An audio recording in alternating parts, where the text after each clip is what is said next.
It's been 9.5 years since I left corporate, and here's what I wish I knew sooner and took more seriously about the meaning of life, the dark side of the spiritual path no one prepares you for, and why authenticity and alignment are not just buzzwords, but lifelines. Stick around because I'm going to share 9 mind-altering lessons on life, the type of legacy you don't want to accidentally build, and loving the roller coaster ride through the peaks of heaven and hell while we navigate the inescapable and divine human experience. Welcome to I Am Divine AF. This is not just a podcast, it's an anthem for the souls ready to reclaim their divinity and break free into their highest destiny. My mission is to help you answer the casual "how are you?" with "I've never been fucking happier." So buckle up as we go on a journey to debunk divinity and liberate the only thing that creates your reality, your consciousness. Episodes will be engineered with spiritual empowerment that awaken your superconscious, activate your divine gifts, and help you live the legacy you always dreamed of. One divine aligned step at a time. Let's make magic, people, and have the time of our lives while doing it. You guys, I just checked into this hotel. The last time I stayed here was 10 years ago. But this is more than just a nostalgic walk down memory lane. It's a Hail Mary of reflection to see just how far I've come, because sometimes you do need to look back to find the power to move forward.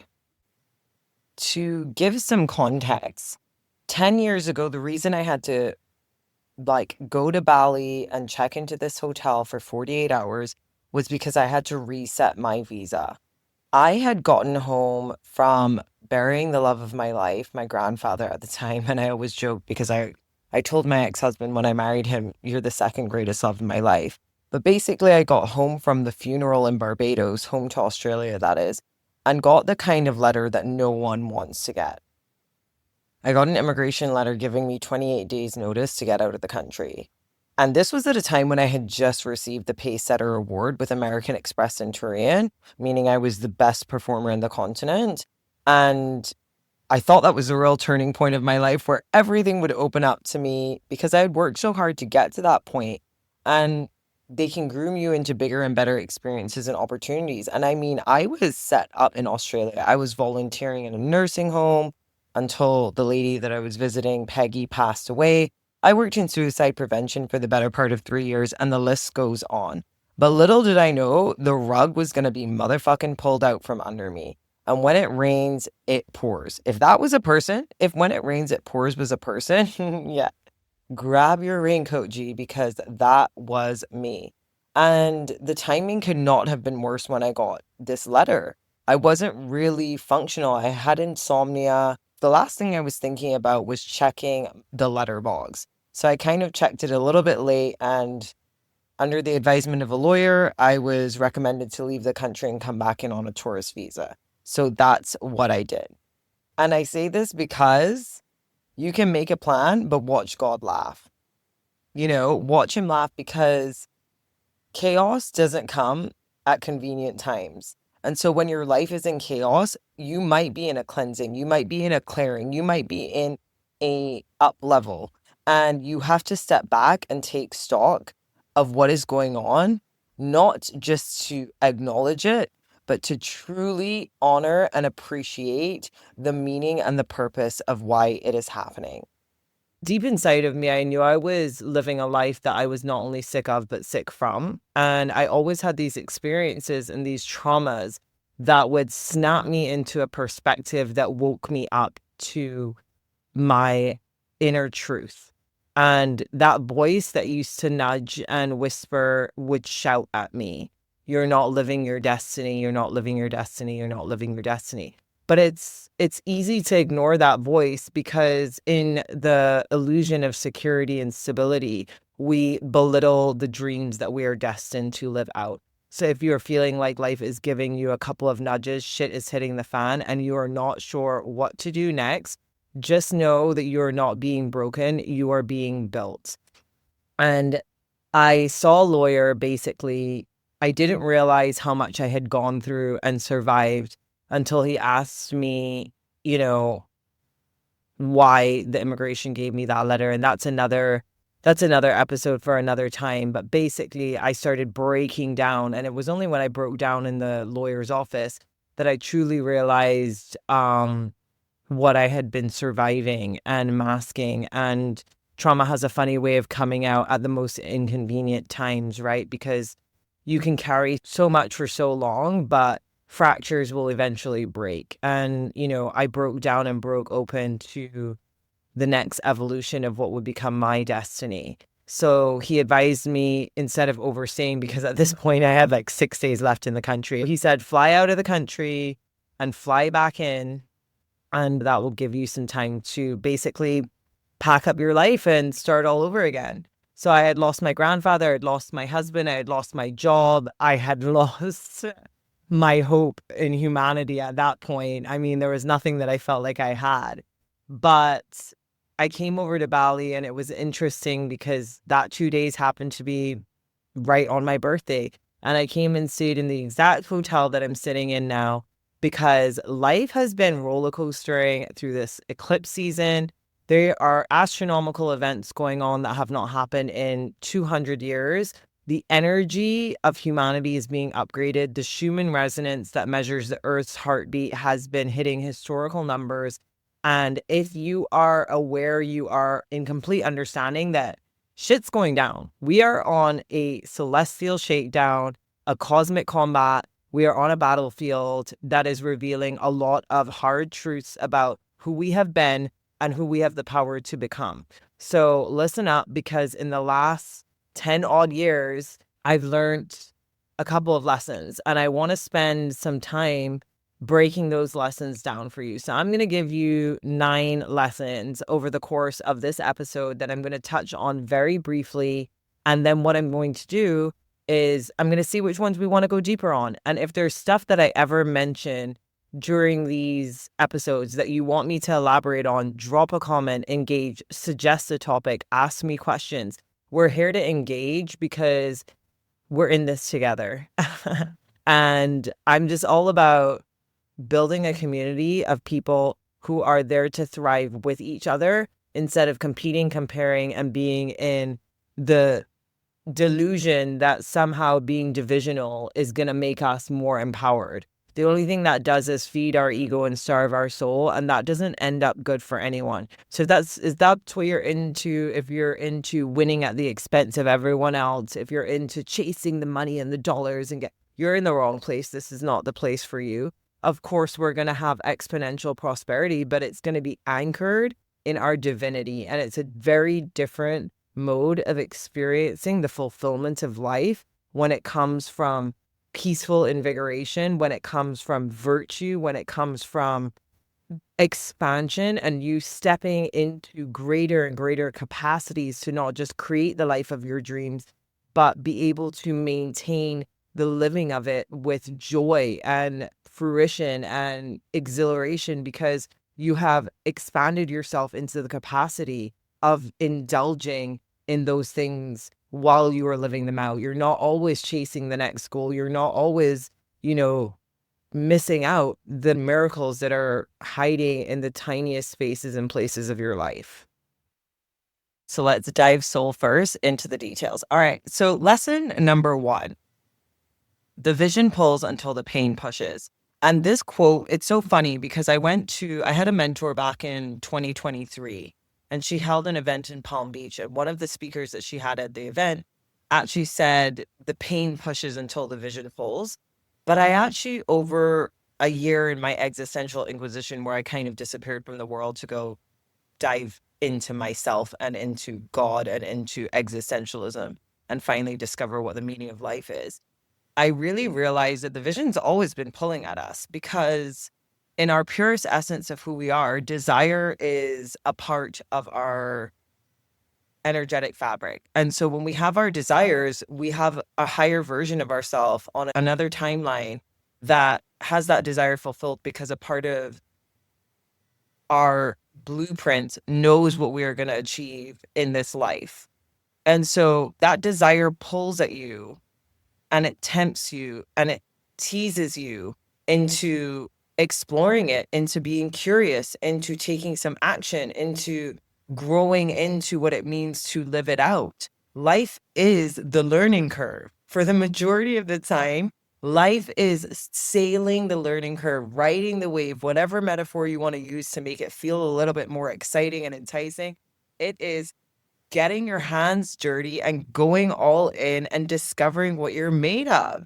And that being the most euphoric experience, because we don't measure failure, we measure expansion. We're not trying to be perfect. We're trying to be at peace with what we're being afforded in the opportunities of our moment to moment existence. Every minute we get to make new choices that create new opportunities for our future, for our reality, for our now. Like, life is always in session, yet we like to glorify the end game. And when we're always looking at the end game, and sometimes we're at the beginning, we always feel too far away from what we're capable of. So start being better 1 minute than you were the minute before. Start making one choice better. And the vision is going to pull at you. But when the vision becomes the experience, not the end game, then the whole game itself changes, because that's the game of life. It is the creation of our experiences on a minute to minute basis. Now, what I meant by the vision pulls until the pain pushes, two things that stand out are recurring desires and looping lessons. Over the past 15 fucking years, this has become very apparent to me because, hindsight's 2020 vision, and it's really easy to identify patterns looking back. So historically, the recurring desires are the ones that don't go away, and you have to give them enough time. Sadly, when I gave it so much time, it was over a decade before I had written my book. In 2009, in November, I was in the hospital in Bangkok. I had a huge tumor removed from my back, and it was then that I decided I didn't want to do corporate finance. I wanted to, you guys have probably heard this story, but for the ones that are new here, that was the turning point of me going, I don't want to follow the system and the shoulds and the voice of obligation in my head. I want to follow my creator consciousness. I want to take control of my life and believe in my ability to forge my destiny by listening to my intuition that is guiding me deeper into the truth of my capabilities and my destiny. And so I just pulled out from the master's in corporate finance. I was like, I'm no longer going to do that. I'm just going to apply for journalism. But I knew in the hospital back in 2009 that I wanted to write a book. Years on years would pass, and every time I would have this existential tipping point or this wake-up call or this shit hitting the fan moment, or I would win at something I set out to do, I would manifest something I thought I wanted, but it was an ego manifestation, I would realize, shit, I got what I wanted, and that feeling inside of me that I thought I would have, well, I'm still looking for it. So maybe this is not what is linked to my true authentic desire. This is just linked to the desires that I thought would bring some type of validation and acknowledgement that I wrongfully associated and attributed fulfillment to. And so I had to learn over the course of this past decade that the desires that are true in your heart, they won't fade. And so the vision will pull until the pain pushes. For me, the pain was so many different things. It was a handful of near-death experiences, from having tumors or my car aquaplaning on the highway. But you have these painful experiences because they're so awakening, because they create such a dramatic attention to the calling, right? You listen so attentively and you're willing to risk it all because it's better than the pain that you're forced to experience when you don't answer it. And so it took me, I guess, 2009 to 2021. I think that was 11 or 12 years that I took to write the book. So essentially, I should have listened to the vision sooner. And I didn't listen when it was pulling at me, but I certainly listened when the pain pushed me into it. Now, looping lessons are an interesting one to look at as well, because the things we don't learn that are destined for us to learn will loop around again and again and again. And what I found is that you'll see there's some similarities in the way the lesson is delivered to you. So you'll go, this again, but it'll be a bit fucking harder. Every time it comes around, it gains some power and strength. Because it's like, well, maybe we didn't get our attention enough this time around. So let's just make it way more undeniable. And the pain always carries a seed of purpose, and that becomes your greatest empowerment. And so when shit is going wrong and when you're in the pits of it and you're in hell and you're in the hardship and you're in the struggle and you're trying to survive through it and you don't see the light and you're on your darkest days, ask yourself, is this like anything I've experienced before? What was happening in my life then? Okay, if you ask for guidance, you will get it. If it's from your higher self, the version of you that you are destined to be, that is pulling at you, if it's from the creator, if it's from your soul tribe, which I talk a lot about in Eden, how to call on your soul tribe for guidance and clarity in your most confusing points of life. If you ask the questions to your higher powers, you will get the answers. And so the lessons are there because the knowledge is what creates the wisdom to carry you into your legacy, right? And so you are born into that wisdom through your experiences, through living them out. And so when you say, what purpose does this pain serve? What am I meant to learn here? If this is happening for me, like, what is it qualifying me with? What is the real revelation here? And so that's lesson number one. Now, lesson number two is life begins where conformity ends. When you change yourself, you change the world. We are in this follow culture. And it's so funny because so many years ago, this is when I was working on my book. So it had to have been like maybe 5 years ago. I really had to look at like branding. This is when personal brands and on social media and like branding yourself was a big deal. And I was like, I don't want to be an influencer. I don't want people to follow me. I want to be an activator. I want to activate and empower people to lead themselves. Because the thing is, which I now know so many years later, after working with so many mentors and coaches and investing in all these programs, 5 figures later, like the lesson is your highest self knows you best. We can't have cookie cutter strategies around unique destinies because we have been tailor made. We are bespoke in the blessings that we are creating in our life and in our legacy. There are no two lives that have been architectured and engineered the same way. So when we seek to constantly follow and copycat and strategize based on what works for another, it might not be the highest aligned path of least resistance for what we are destined to be in this world. And so we have to learn how to just walk away from conformity, not to mention the enslavement program that has just taught us to obey. Like the only thing we should be in obedience to is our own inner truth. And that is God endowed and God ordained, and the creator has the final say. Would you want to listen to the person that built you? Or do you want to listen to the person that abuses you because they kill the light within you in order to gain from you? If you feel like this is suffocating your soul and starving your ability to feel joy in life, then this is where I'm coming from, because it took away so much of who I truly was until there was nothing left of me, until I didn't see a reason to exist, because I didn't feel myself. I didn't feel my soul. I didn't feel my connection to anything. And it created a lot of mental health distresses in my life when I was just a follower of something I didn't believe in, something that didn't ignite my soul, something that actually made less of myself, play smaller, settle more, and get sicker. So I was like, enough is enough. And I guess that's a timely thing to talk about this because it's 10 years since I've been out of corporate, and I don't think it's about leaving corporate or staying in corporate. It is about being willing to start your life on your terms based on who you are, anchored in your divinity, using your divine gifts that create an obsessive and passionate, invigorating fulfillment, joy, and euphoria that leave you healthier, happier, and of more value to the world and the people that you serve. Because life truly for me began where conformity ended. And when I started to change myself by understanding where my creator consciousness overrode my conformity and my discipline.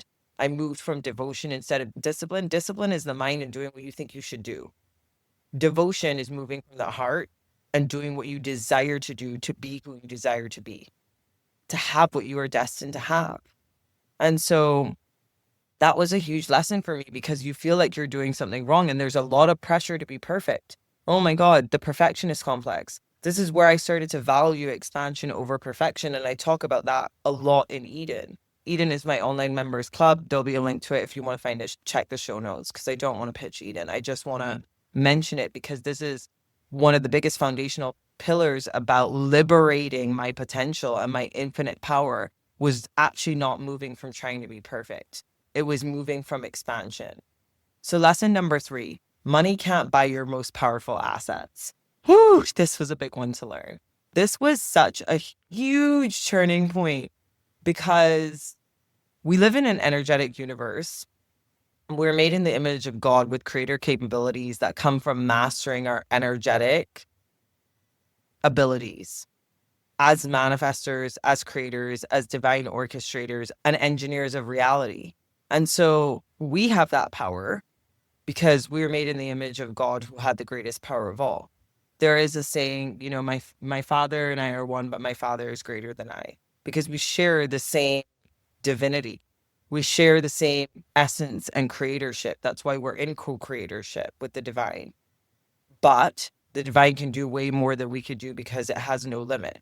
We have the limitation of our mind. Now, our biggest is the illusion that the material world are our greatest and most powerful assets. Like, our assets don't fit on a balance sheet, right? Because love, gratitude, intuition, faith, discernment, embodiment, creator consciousness, those are our most powerful assets, and money can't buy those things. This is why they get us to chase things that are material.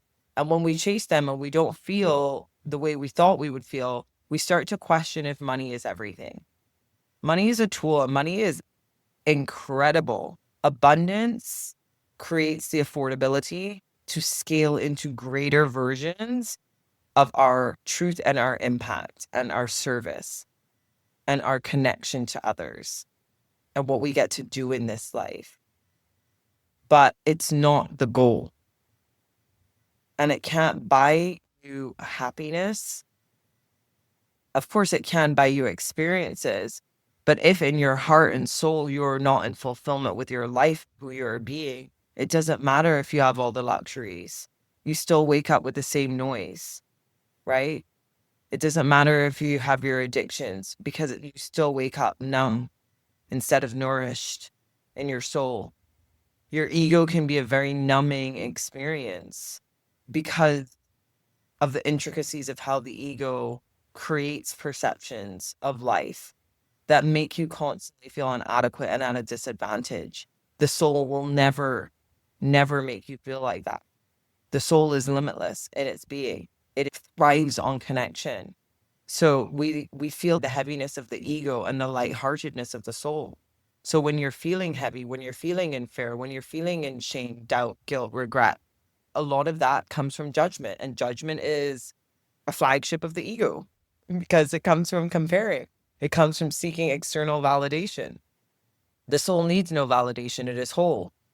We are all whole. We are all divinely connected and unified in the energetic fabric of who we are as the divine oneness, collective consciousness. And that is the most beautiful thing, because you're never alone.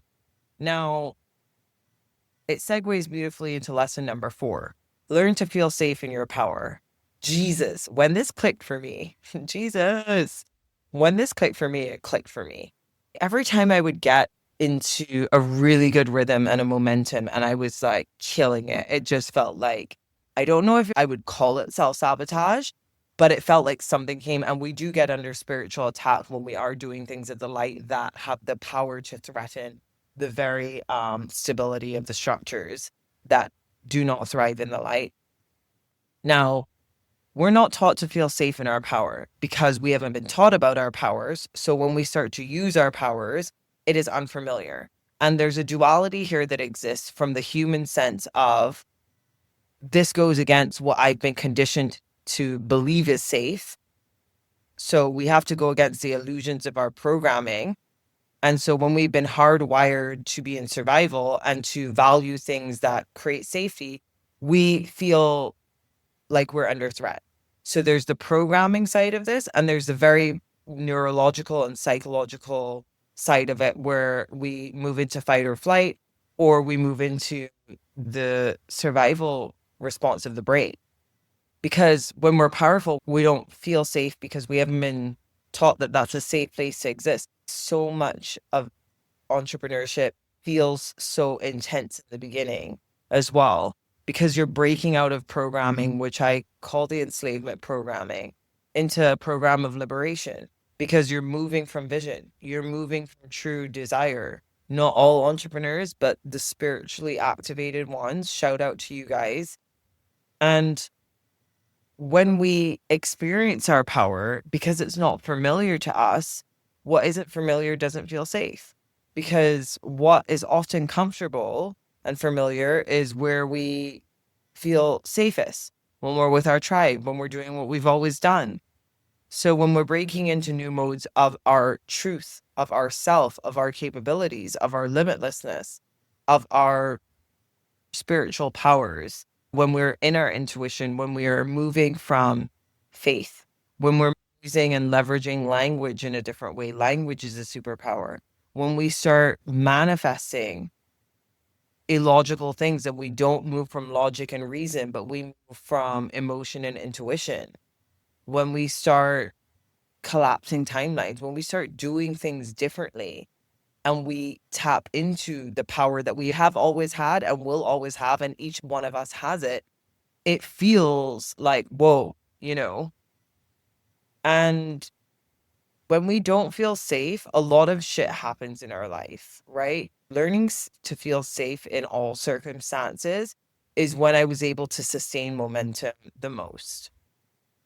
When I didn't feel safe, I would either retreat into a smaller version of myself, or I would sabotage subconsciously or unconsciously because it didn't feel safe to grow into this greatness. So learn to feel safe in your power. Now, what I will say, lesson number 5, is confusion is how you find clarity. And it's been really funny because confusion is often associated with weakness. Like, oh, they don't know what they want. They don't know what they're doing. They don't have the right answers, inverted commas. And so we don't stay in our confusion long enough. But when we are not taking down the patriarchy, I don't know where that came from. But when we're taking down the structures of limitation, and we are dissolving the illusions of limitation in our consciousness, that's no small feat. We are literally going to feel confused when we start awakening, and it's going to be fucking torturous in the beginning. It's going to be like, what? The truth isn't what I thought it was? What? I don't know what I thought I knew? Oh my God, who I am isn't who I thought I was? Oh my God, this new truth requires me to change if I want to live in my divinity. That change is overwhelming because things can't stay the same and change at the same time. Oh my God, do I have the courage? Oh, this is going to be disruptive. But I'll tell you what's more disruptive. If staying the same place when you know the truth, nothing will make you feel more unstable than that. And so awakening will shake you to your core because the program runs deep and you will question everything. But that is the start of true liberation. And I think that I'm not the same person I was before this eclipse season. Holy guacamole, crap on a cracker. I did not think one person could change so much in such a short space of time. And this is from a person who has gone through my share of rebirths. Ayahuasca has changed me tremendously. Vipassana meditation has changed me tremendously. Trauma has changed me. Grief has, but it was significant and it was sustainable. But the profound magnitude of the change that I have just gone through, and that's not based on time. That was based on openness, the readiness to change, and also what's happening, as I mentioned at the start of the episode, in the cosmic field. in terms of we're changing with the changes. And if you're not in resistance to it, your quantum leaps, your accelerated ascension is going to take place by default because that's what's available. But I was so confused in the last couple of weeks. The birthing, the embodiment, and the ascension into who I am in this moment as I record this came from a lot of confusion. The last couple of weeks have been some of the darkest fucking times of my life, like divine warrior mode. The lessons from that are going to be trickling out in the episodes to come. I actually wrote down a description of what it felt like to exist in the last few weeks. And I wrote, it was a wake up call because awakening after the trauma settles is like having the clarity and epiphanies that a near death experience gives you. It's a shock to the system. It takes some time to process and take stock.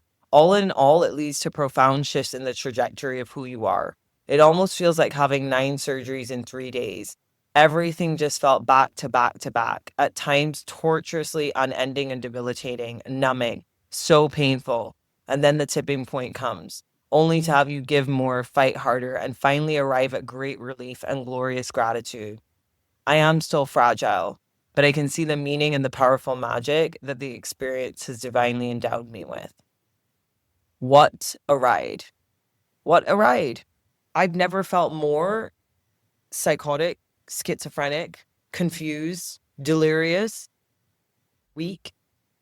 And now today, I've never felt stronger, clearer, more powerful, more stable. Ooh, more euphoric, more at peace. The vision feels 1,000 times bigger and so much easier to attain. And I know that those two things seem like they don't go together, but that's the power of sitting in the confusion, because the level of conviction that comes when you find clarity, especially when you know what you fought through to get it. Like, I don't celebrate what I have because of having it, but because what I survived to be able to obtain it. And so stick it out. Don't fear confusion. Welcome it. That is the true mark of change, is confusion, because you are going into places that you didn't know. If you knew, you wouldn't be confused. And it is the unknowingness that is showing you your elevation and ascension into new ways of being. Your inner visionary has to figure things out. And that's amazing. So sit in the confusion long enough to find clarity. Now, lesson number 6, silence is a superpower. I'm a very chatty person. I have a huge personality. I'm a bit of a chameleon because I find so many different people interesting. And I've been afforded to experience many cultures and walks of life, even if it's just the rabbit hole into my own consciousness and the research that I've done to explore many fields and schools of thought and paradigms of existing now, and the intuition that helps me connect with others more deeply because I intuitively sense where the core of their essence is, whether that is passion, struggle, or whatever else. Now, I've never been more silent, secluded, and in need of solitude than I have in the last few weeks. And I feel like I've unlocked this superpower because in silence you hear God. I took a year after my car aquaplaned on the highway. I took a year, and this is a whole episode that's coming, including me in a Playboy bunny suit. But another topic for another time. I took a year off in existential inquisition, asking a lot of the deepest questions you could ever ask. And I developed a big relationship with my soul tribe, with the creator, with God, with the divine, and with humanity in general, because I spent a lot more time in silence, listening for the answers. So you will not only hear God, you will hear what beats in the chambers of your heart. You will hear your DNA awaken. You will hear your higher self. You will hear the truth that is hidden in simple sentences when you speak to others. You will develop a discernment that will become your greatest navigation to your destiny. So just listen more. When you listen, you truly hear. When you hear, you're not always listening, right? I hear a lot of things, but am I listening? Am I listening? And true listening doesn't come from the anticipation of responding and contributing. It comes from silence. It comes from absorbing with the silence, not just not verbally speaking and making a sound, but having your mind in enough silence that you're giving the respect to the situation, the environment, the people's places, spaces, and divinity that can come because you're holding the space in silence to receive. Now, lesson number 7, reality is a mirror of truth. Everything in reality is showing me more about me. Every single thing. And here is the thing.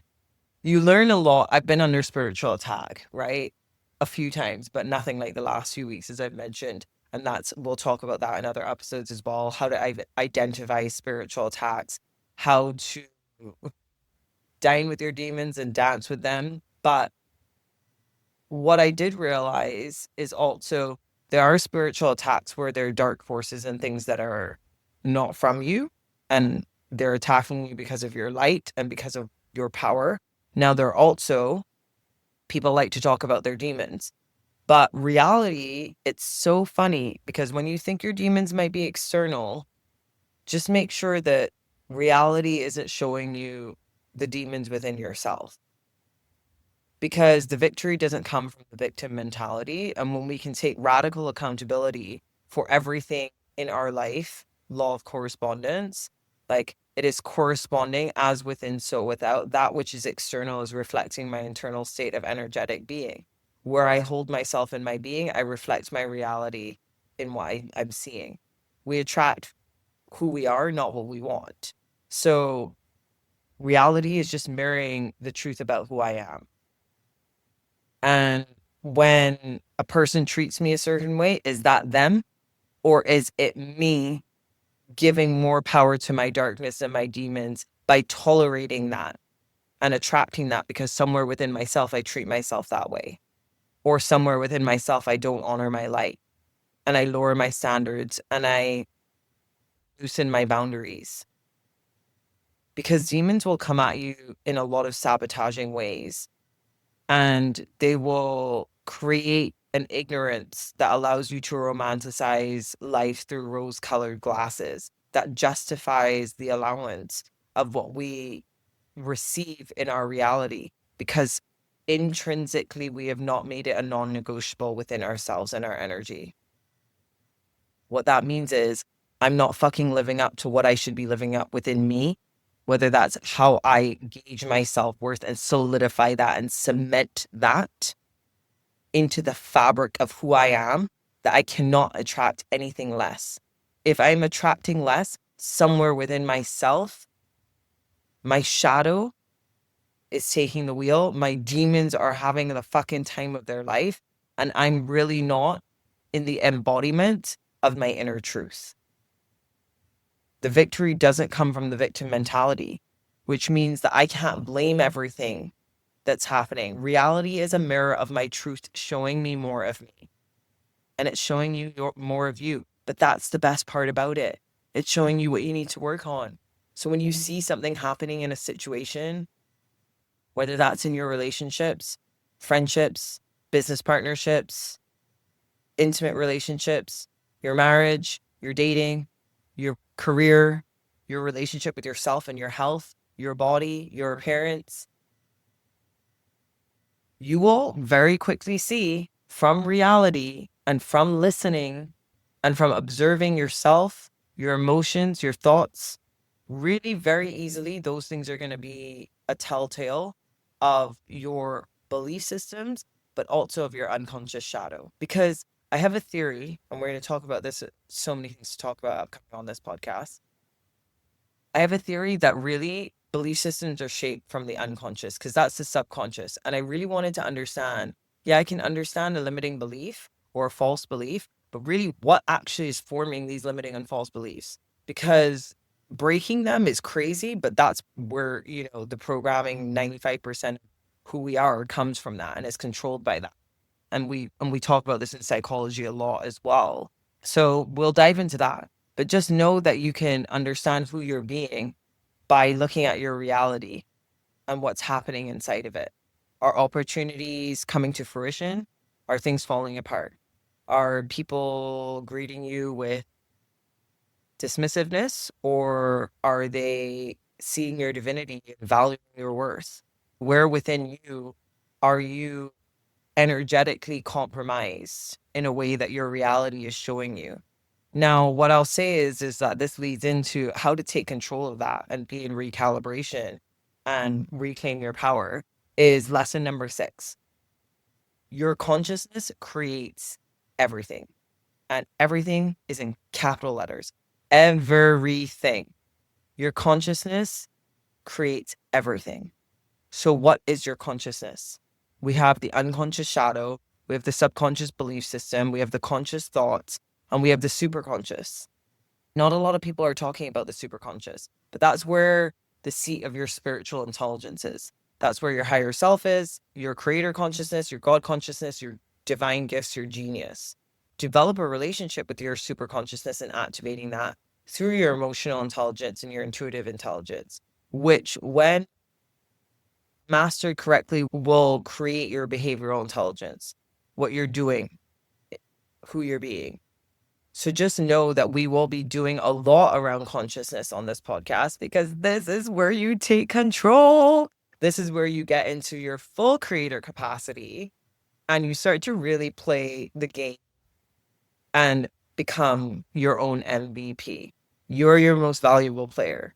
Your consciousness is your MVP. Life is always in session. I'm so excited because it doesn't take a lot. Just because it's simple, it doesn't mean it's easy, but we can do hard things with great ease. Rewriting the program, I'm tired of saying everything is easy. This is why we need to be in our warrior mode sometimes, because we have to know how to really build the new. And sometimes it takes destroying the old, not fighting it, but destroying it. And the destruction takes effort sometimes. Because when we're anchored in our faith, which is perfect, because that's actually the 9th lesson, faith will carry you further than courage ever will. And when we are anchored in our faith, we are divinely provided for, we are divinely protected, and the empowerment is on steroids. As we take a sledgehammer to the bullshit structures that has enslaved us and go, no more, I have faith that I can have more, be more, and experience more when I destroy the things that are keeping me small and unfulfilled and unhealthy and limited and against myself and at war with myself and disenchanted with humanity and divided instead of at peace with each other. Faith will carry you further than courage ever will, because courage still focuses on what you fear. Faith does not focus on what you fear. It focuses on the fruitfulness that you are destined to experience by the hand of the most abundant and glorious divine architect. We have to remember, and this is where understanding existentialism has served so well, is we have to remember what the true essence of life is about, because we have been programmed to believe and measure it based on the wrong things. And until we destroy that metric system and recode our consciousness with the new improved program, the program of liberation, of avalanches of abundance, of divine health, of love, unconditional and universal love in ways that leave us so euphoric, energized, inspired, in community, in collaboration, in co-creatorship. When we start to move from that place, we start to feel what life is all about. And when we feel it and we experience it, it's really hard to go back to living any other way. And so I cannot wait to take you on this journey where we expand together, unfuck your frequency so you can manifest your legacy, one little nugget of wisdom at a time. So that covers today's episode, the 9 lessons. I'm just going to recap them here. And I'm excited because this is the beginning of the rest of our lives. And for the first time ever, I feel like we have a sense of control and support that is unprecedented, but you've got to claim it for you. So the 9 lessons we've covered are: the vision pulls until the pain pushes. Don't be scared. Listen to your recurring desires and lean into your looping lessons. Lesson number 2, life begins where conformity ends. When you change yourself, you change the world. Lesson 3, money can't buy your most powerful assets because your most powerful assets don't fit on a balance sheet. They're energetic: love, gratitude, intuition, faith, discernment, embodiment. Lesson number 4, learn to feel safe in your power. Glorifying the wrong things is the fastest way to lose your power, by the way. So feel safe in your divinity. And we are going to talk a lot about what divinity is, so you'll know exactly what it is, but it's your most powerful place to be. And you have to learn to feel safe in that power because it's not something that's taught, so it'll feel unfamiliar. Lesson number 5, confusion is how you find clarity. Awakening is going to shake you to your core and the program runs deep. But when you start to question everything and you get comfortable with confusion, that's true liberation. Lesson 6, silence is a superpower. It's where you hear God, your heart, your highest self, and all the hidden truths that create new realities. Speaking of which, lesson number 7, reality is a mirror of truth.